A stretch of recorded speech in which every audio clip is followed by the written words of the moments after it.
per il canale Telegram Audio Racconti L'Anello Magico. Racconti brevi, pensieri minimi di Davide Sacco. Pubblicato da Berica Editrice. Narrato da Marcellino Cino Vicari. 2. Tun. Il mondo è diviso in due categorie ben definite: le donne e quegli altri. Le prime sanno da sempre, per corredo genetico, cosa sia Tun.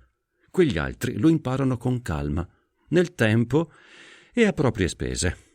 A beneficio di questi ultimi qualche sommesso suggerimento per aiutarli nel percorso tutto in salita e pericolosissimo per riuscire a familiarizzare con una parola da extraterrestri. Dunque, 1. Se sulla vostra libreria Mensola o Credenza fa bella mostra di sé in equilibrio rigorosamente precario un angioletto di porcellana decorato di fino. 2. Se alla vostra moglie, morosa, compagna, quell'inutile coso è stato regalato, sicuramente a Natale, da una sorella, dall'amica del cuore o da un'immancabile zia signorina. 3.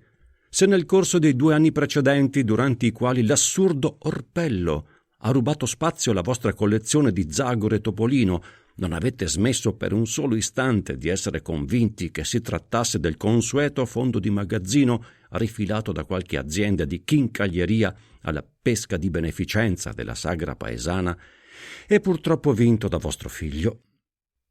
4. Se incidentalmente, tentando di nascosto di ricollocare i vostri fumetti di qui sopra al proprio legittimo posto, avete sfiorato l'angioletto e lo avete senza dolo aiutato a frantumarsi a terra dopo un triplo carpiato, data la poca efficienza delle sue preziose ali ricamate.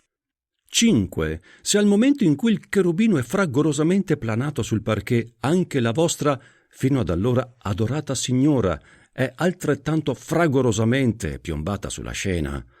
6. Se il vostro udito in un nanosecondo si è trovato investito da un'onda anomala capace di abbattere la barriera del suono. 7. Se l'istinto di sopravvivenza vi ha fatto seduta stante avvertire la necessità improcrastinabile di darvela a gambe levate. 8. Se la vostra fuga verso il giardino si è interrotta nell'attimo drammatico in cui lei, raccolto il coccio più grande di quel che rimaneva dell'angelo caduto in volo, ve lo ha scaraventato con violenza e precisione chirurgica sulla nuca, centrandovi nonostante foste già ad una 15 di metri di distanza. 9.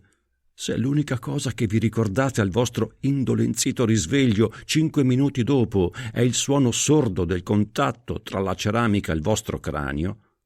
10. Se insomma l'ultimo rumore che avete sentito prima di stramazzare al suolo è stato Tun, significa che avete compreso finalmente il significato onomatopeico di questa, fino ad oggi per voi, strampalata parola. In sintesi, benvenuti nel club.